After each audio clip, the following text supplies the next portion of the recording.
Hi viewers, welcome to our channel. ప్రస్తుతం మనతో పాటు సీనియర్ జర్నలిస్ట్ దాము బాలా సార్ వారితో మాట్లాడదాం. నమస్కారం నమస్తే. సార్. లోక్సభ స్పీకర్ కోసం ఫస్ట్ టైం ఎలక్షన్స్ జరుగుతున్నాయి సార్. అయితే ఇవాళ కూడా విఫలమైంది, రేపేమో సెలెక్ట్ చేస్తామన్నట్టుగా అయింది. మరి ఈ లోక్సభ స్పీకర్ కోసం ఎందుకు ఈ విధంగా ఎన్నికలు జరుగుతున్నాయి? చంద్రబాబు నాయుడు గారు కూడా లోక్సభ స్పీకర్ కోసం ట్రై చేస్తారు కదా, మరి ఆయన ఎందుకు తీసుకోలేకపోయారు? మరి ఏం జరుగుతుంది సార్, మీ ఒపీనియన్ ఏంటి? యాక్చువల్గా బిగినింగ్ నుంచి మనకి వినబడే మాట ఏంటంటే చంద్రబాబు తెలుగుదేశంకి లోక్సభ స్పీకర్ ఇస్తారు అనేది ఒక అప్పట్లో కృష్ణప్రసాద్ పేరు కూడా వినబడింది. సో గతంలో జిఎంసి బాలయోగి ఉన్నాడు, అట్లాగే మళ్ళీ తెలుగుదేశం తరఫున స్పీకర్గా ఉంటారు, అది మన ఆంధ్రులకి గర్వకారణం, ఇలాగా అంతా మాట్లాడుకున్నారు. దాని తర్వాత రెండో వెర్షన్ ఏమొచ్చిందంటే తెలుగుదేశంకి ఇవ్వడానికి బీజేపీకి ఇబ్బంది, ఎందుకంటే తెలుగుదేశంకి ఇస్తే ఇటు నితీష్ కుమార్ డిమాండ్ చేసే అవకాశం ఉంది, ఆయనకి మళ్ళీ బీహార్లో ప్రాబ్లం అవుతుంది, వీళ్ళకిద్దరికి ఒకరికి స్పీకర్ ఒకరు డిప్యూటీ స్పీకర్ ఇవ్వడం అనేది కష్టము అనేది బీజేపీ అనుకున్నది, బీజేపీ చెప్పిందని. దాంతో చంద్రబాబు ఇంకొక ఎత్తుగడ వేస్తాడు, అదేంటంటే బీజేపీకే ఇవ్వాలి, తన మనిషికి ఇవ్వాలి. అలాగా చంద్రబాబుకు అనుకూలంగా పురంధేశ్వరి ఉంది. సో మీరు పురంధేశ్వరికి ఇవ్వండి, ఆల్రెడీ ఆమె పార్లమెంటేరియన్గా ఆమెకి పేరు వచ్చింది, తర్వాత మంత్రిగా పనిచేసింది కాబట్టి ఆమె సీనియరు మహిళ, పైగా ఎన్టీఆర్ కూతురు కాబట్టి ఆమెకి అన్ని అర్హతలు ఉన్నాయి, ఆమెకి ఇవ్వండి మీరు అని ప్రపోజల్ పెట్టాడని, పురంధేశ్వరికి మంచి స్కెచ్ చేశాడని, అందుకనే ఆమెకి సెంట్రల్గా మినిస్టర్ కూడా ఇవ్వలేదు కాబట్టి పురంధేశ్వరికి ఇస్తారని ఒక వెర్షను బయటకు వచ్చింది. చంద్రబాబు చాణక్యం ఇవన్నీ కూడా తెలుగుదేశం మీడియాలో రాశారు, కానీ అది కూడా ఇప్పుడు జరగలేదు. ఇప్పుడు ఏమంటే మళ్ళీ ఓం బిర్లా, ఇంతకుముందు ఆయన 17వ లోక్సభ స్పీకర్గా ఉన్నాడు, ఇప్పుడు 18వ లోక్సభ స్పీకర్గా ఆయన్ని ఎంచుకునింది బీజేపీ.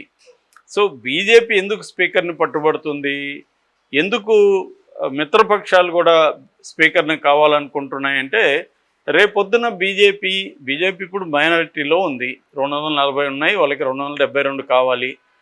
కూటమి అంటే ఎన్డీఏ కూటమికి 292 ఉన్నాయి, అంటే కావాల్సిన దానికంటే 20 ఎక్స్ట్రా ఉన్నాయి. కానీ ఇటు 16 సీట్లున్న చంద్రబాబు, 12 సీట్లున్న నితీష్, వీళ్ళిద్దరు కానీ బయటకు వస్తే ప్రభుత్వానికి షార్టేజ్ వస్తుంది. షార్టేజ్ వచ్చినప్పుడు ఎవరినో ఒకరిని జగన్ లాంటి వాళ్ళని పట్టుకొని గవర్నమెంట్ని అయితే నిలుపుకోవచ్చు, కానీ అది ఊగిసలాడుతూ ఉంటుంది. ఎప్పుడైనా కూడా తమ మనుషులు ఒక 5-6 మంది అటు వెళ్తే ప్రభుత్వం కూలిపోయే అవకాశం ఉంది. ఆల్రెడీ ఇండియా కూటమి ఈ ప్రభుత్వం కూలిపోతుంది. గతంలో ఒక రోజు ఉన్నాయి ప్రభుత్వాలు, 13 రోజులు ఉన్నాయి, వీళ్ళు ఎన్ని రోజులు ఉంటారో అని వీళ్ళలోనే ఒక లోపల నుంచే ఎక్స్ప్లోజన్ వస్తుంది, విస్ఫోటనం అని మమతా బెనర్జీ లాంటి వాళ్ళు చెప్తున్నారు, ఖర్గే లాంటి వాళ్ళు చెప్తున్నారు. అంటే ఏదేమైనా ఇది స్ట్రాంగ్గా ఉండే ప్రభుత్వం లాగా ఉండదు, వీక్గా ఉంటుంది, ఎవరైనా బెదిరించవచ్చు, ఎవరైనా బ్లాక్మెయిల్ చేయొచ్చు. అందువల్ల బీజేపీ ఏమో ఆలోచిస్తుందంటే 2 మార్గాలు ఉన్నాయి బీజేపీకి. ఒకటి, ఇండియా కూటమి పార్టీలో ఉన్న మనుషుల్ని లాక్కోవడం. 2, ఇండియా కూటమికి ఎన్డీఏ కూటమికి సంబంధం లేని వాళ్ళు, అంటే జగన్ లాగా 4 1 2 ఉన్నవాళ్ళు, అలాంటి వాళ్ళని లాక్కోవడం. అది కాకుండా మూడోది కూడా ఉంది, అదేంటంటే పాము తన గుడ్లను తను తినేసినట్టుగా తన మిత్రపక్షాలనే తను ధ్వంసం చేయడం, చీల్చడం. అది బీజేపీకి వెన్నతో నెయ్యితో పిజ్జాతో పెట్టిన విద్య. ఎందుకంటే ఆల్రెడీ శివసేనను అలాగే మిత్రపక్షంగా ఉండే శివసేనను చీల్చింది, ఏఐడిఎంకేని చీల్చింది, ఎన్సీపీని చీల్చింది, ఇలాగా తమ మిత్రపక్షాలనే తను చీల్చేయగలదు అవసరమైతే. అట్లా రేపొద్దున తెలుగుదేశంలో చీలికలు తీసుకురావచ్చు, ఈ 16 మందిలో 6-7 మందిని లాగేయచ్చు, మన నితీష్ జేడీలో లాక్కోవచ్చు, ఇలాగ తన వాళ్ళనే తను రేపు చీల్చేయచ్చు. చీల్చినప్పుడు స్పీకర్ తన వ్యక్తి లేకపోతే స్పీకర్ ఏం చేస్తాడంటే అనర్హత వేటు వేసే అవకాశం ఉంది. వేయకుండా చూసుకోవాలంటే స్పీకర్ తమ మనిషి కంపల్సరీగా ఉండాలి. అక్కడే ఎన్డీఏ కూటమిలో మిగతా పక్షాలు కూడా స్పీకర్ మనవాడైతే రేపొద్దున మనవాళ్ళు లాక్కుంటే వాళ్ళ మీద అనర్హత వేటు వేయచ్చు కదా అనేది వీళ్ళకున్న ఐడియా. కానీ బీజేపీ పట్టుబట్టింది, వదలలేదు. అందుకని చంద్రబాబు కానీ నితీష్ కానీ ఈ విషయంలో కాంప్రమైజ్ అయ్యారు.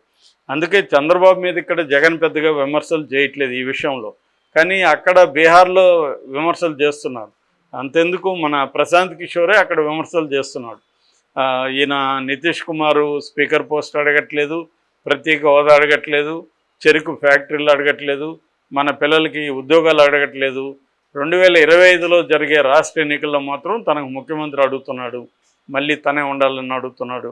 రాష్ట్ర ప్రయోజనాల్ని తన సొంత ప్రయోజనాల కోసం తాకట్టు పెడుతున్నాడు అని ప్రశాంత్ కిషోరు ఆల్రెడీ మాట్లాడుతున్నాడు. సో ఈ కాంటెక్స్లో చంద్రబాబుకి లక్కీగా జగన్ ప్రతిపక్షంలో ఉండడం వల్ల జగన్ దీని మీద పెద్ద పోరాడే పరిస్థితి ఇప్పుడు లేదు. ఎందుకంటే జగన్ డిఫెన్స్లో ఉన్నాడు, అఫెన్స్లో లేడు. తన్ను తాను కాపాడుకోవడం, నిలబెట్టుకోవడం, తను జైలుకి పోకుండా చూసుకోవడం ఎలాగా ఈ ప్రోగ్రాం జగన్కు ఉంది. ఇప్పుడు జగన్ నేను ప్రజల తరపున నీతో పోరాడతాను అని చెప్పి ఇప్పుడే రంగంలోకి దిగే పరిస్థితి లేదు. అందుకని జగన్ సాధారణంగా అందరూ చెప్పే విధంగానే ఇప్పుడే కదా ప్రభుత్వం వచ్చింది, ఒక 6 నెలలు చూద్దాం అనేది చెప్పాడు. అందువల్ల చంద్రబాబుకి ఇప్పుడు ఎవరికి చెప్పుకోవాల్సిన అవసరం లేదు కాబట్టి ఆయన ఎందుకన్నా మంచిదనే ఒక మాట మాట్లాడాడు. అదేంటంటే రాష్ట్ర ప్రయోజనాలు ముఖ్యం, పదవులు కాదు. సో పదవుల కోసం పట్టుబడితే రాష్ట్ర ప్రయోజనాలు ఇబ్బంది అవుతుంది అనేది ఆయన మాట్లాడాడు. అది ఆయన మాట్లాడిన దాని వెనక ఉద్దేశం ఏదైనా అది కరెక్టే. ఎందుకంటే నువ్వు నిజంగా ఇవ్వాల్సింది రాష్ట్ర ప్రయోజనాలకి ఇంపార్టెన్స్ ఇవ్వాలి. అయితే రాష్ట్ర ప్రయోజనాల కోసం పదవులు కూడా ఉండాలి. అక్కడ పదవులు లేకుండా రాష్ట్ర ప్రయోజనాలు నెరవేరవు. నీ మంత్రి మంచి శాఖ లేకపోతే నీకేమీ నెరవేరుతాయి అక్కడ. సో నీ పట్టు పెరగడం అంటే ఏంటి అర్థం?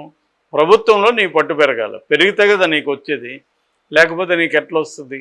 సో ఏదైనా ఉన్నాయేమో రహస్యంగా ఈ పదవులు మీరు తీసుకోకండి, మీకు రాష్ట్రానికి నేను చేస్తానే ఉన్నా చెప్పాడా అనేది తెలీదు. ఏదేమైనా చంద్రబాబు ప్రస్తుతానికైతే ఎస్కేప్ అవ్వగలిగాడు. అది ఎల్లకాలం అవ్వదు. నిజంగా ఏమైనా తీసుకురావాలి అంటే ప్రత్యేక హోదా కాకపోతే ప్యాకేజ్ అన్న తీసుకురావాలి, పరిశ్రమలు తీసుకురావాలి, కేంద్ర ప్రభుత్వ రంగ పరిశ్రమలు, ఎడ్యుకేషన్ ఇన్స్టిట్యూట్స్, తర్వాత అమరావతికి ఫండ్స్, పోలవరం కంప్లీషను, తన పథకాలు సూపర్ 6కి సెంట్రల్ గవర్నమెంట్ అండ, ఇవన్నీ చంద్రబాబు తేలేకపోతే మాత్రం చంద్రబాబు ఫెయిల్యూర్ క్లియర్గా బయటకు వచ్చేస్తుంది. మరి ఎంత తేగలడు అనేది చూడాలి. ఏదేమైనా ఇప్పుడు ఎన్డీఏ కూటమికి అయితే స్పీకరు లేదు, డిప్యూటీ స్పీకర్ లేదు. స్పీకరు డిప్యూటీ స్పీకర్ రెండు కూడా బీజేపీనే పెట్టుకునింది.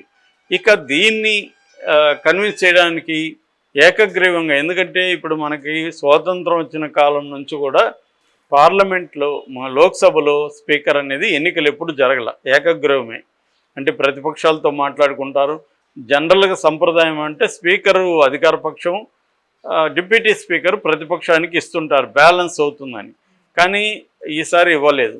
ఇవ్వకుండా బీజేపీ నాయకులు ఇండియా కూటమి నాయకుల్ని కలిసి మీ మద్దతు ఇవ్వండి అంటే రాహుల్ గాంధీ క్లియర్గా ఏం చెప్పాడంటే మామూలుగా సంప్రదాయ ప్రకారం స్పీకర్ మీరు తీసుకోండి, డిప్యూటీ మాకు ఇవ్వండి, మేము సపోర్ట్ చేస్తామన్నారు. అట్లా ఇవ్వడానికి కుదరదని బీజేపీ వాళ్ళు చెప్పారు.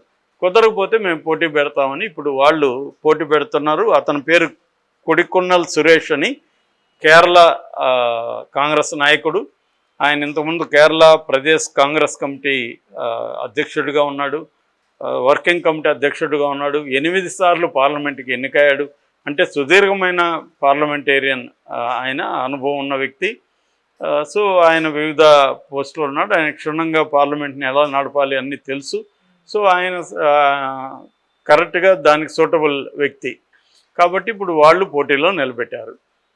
ఖచ్చితంగా ఓడిపోయే అవకాశం ఉంది, కానీ ఈ పోటీ అనేది ఇప్పటివరకు జరగలేదు. సో ఫస్ట్ టైం ఇది. వాళ్ళని విరమింపజేయాలని బీజేపీ శాయశక్తులు ట్రై చేస్తుంది, కానీ కుదరట్లేదు. ఎందుకంటే డిప్యూటీ మాకు ఇస్తే మేము సపోర్ట్ చేస్తూ ఉంటున్నారు. సో ఫస్ట్ టైం ఎన్నిక జరుగుతుంది.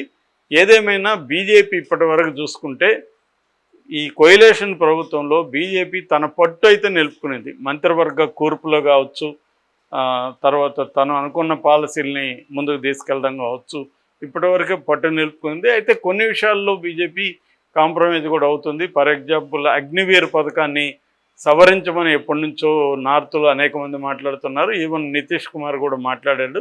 సో దానికి సంబంధించి సవరించారు అగ్నివీర్ పథకాన్ని. అలాగా కొన్ని విషయాల్లో ఎన్డీఏ కూటమి కోరికల్ని నెరవేర్చే అవకాశం అయితే కనిపిస్తుంది.